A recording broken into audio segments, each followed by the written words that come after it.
Their response to this situation is they want to look at amending the Online Safety Act under the guidance. Now, this is what they do. They've already gone forwards with the legislation to ban social media for people under the age of 16.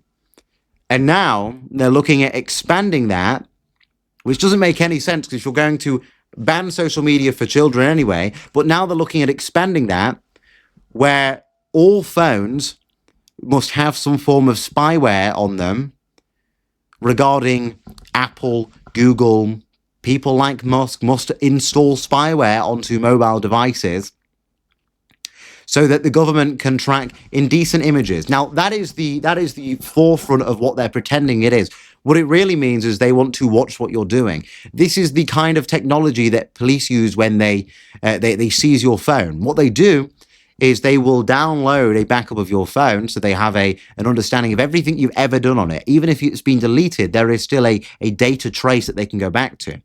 What they're doing is expanding that operation to every phone that exists within the UK. Every phone of every British citizen, they will have the complete data set behind it. They can see every message you send, every picture you've sent, everything you've searched. But they're using this nuance of we're looking after children, even though they're banning social media for children. We're looking after children. That's what they're using. And it comes at a time, they're pushing forward this amendment to the legislation at a time when you saw in PMQs yesterday, people like Ed Davies stand up and say, well, we need to start enforcing harsher regulations on people like Elon Musk, on X, on social medias that are allowing for hatred and division to be spread. They're saying we need to look at these platforms, and Starmer agrees. He's like, yes, absolutely we do. And now they announce policy to amend the Online Safety Act to force. And that's what it is. It's not something they can agree to. They have to do it. CEOs have to enforce this spyware onto the phones under the guidance of protecting children. But in reality, it's spying on the British people. It's expanding the police state. Even today, the police have come out with an update regarding their ability to process information, their ability to track down criminals. They are now using AI databases, AI technology to do this. They can scan over CCTV. They can scan over social media. It creates algorithms of people, algorithms of behavior. Tracks what you're doing, tracks your movement, tracks what you search up, tracks if you're a potential threat, tracks if your ideology aligns with that against the British government. It's all Big Brother, it's all control. And it goes deeper when you really look into it. When they're using things like Palantir to collect your health data. When they're using things like Apple to now install spyware. When Apple last year, just under a year ago, it was about 10 months ago, a report came out saying that Apple was hiring ex-Unit 8200 soldiers and agents.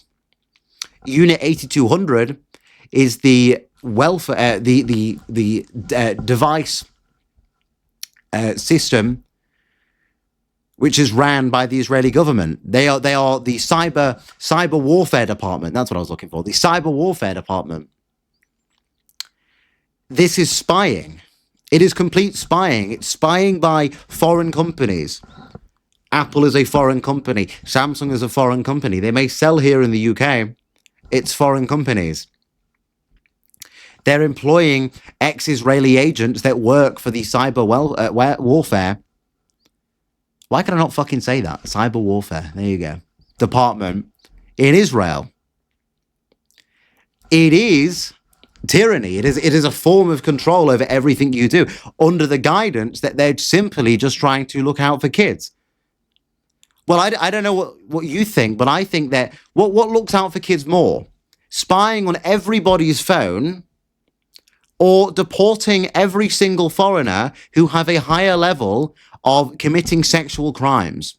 Deporting the entire Pakistani community, considering we know that the entire rape gangs up in Rochdale and Rotherham were all done by Pakistani men. And the entire Pakistani community, for that for that matter.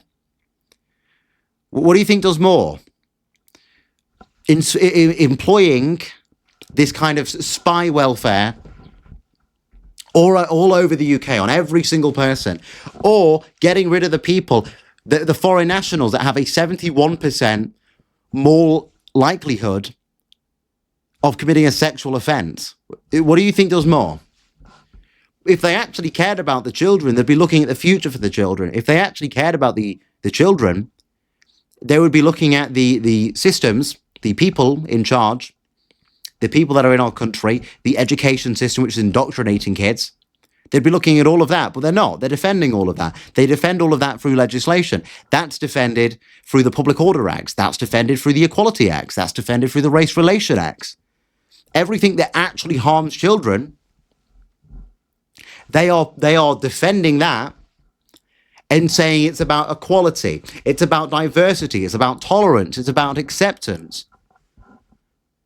And then in retaliation to white men standing up for their own people up in Northern Ireland, in retaliation to that, their response is to try and employ spyware on everybody's devices, or force CEOs to either cease production in the UK or face up to 5 years in jail. That's not freedom. There's nothing about that which is protecting. There's nothing about that which is looking out for the children.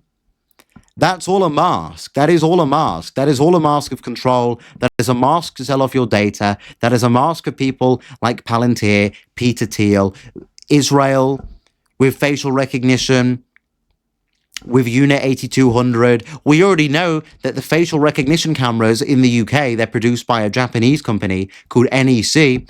NEC has literal contracts with Israel. They have offices in Tel Aviv. They have an agreement with Tel Aviv's university. This is not hidden. It's in plain sight. Why do you think they're able to track you down? Why do you think yesterday there was a man that was sent to 2 years in jail for being down in Southampton the other week? He was sent to 2 years in jail for throwing stones at the police. He threw 2 stones at the police, and they got him through the auditors. They got him through the auditors recording it. They're collecting all of that data. They're harvesting all of that data. When the police are talking about expanding their AI operations, when they're talking about expanding their AI operations, what do you think they're doing with that? What they mean is they're not just going to monitor CCTV. They will monitor all of these auditors' videos. They will monitor these protests and the live stream from the protests. They will grab all information that they can. They will grab every single face that they can.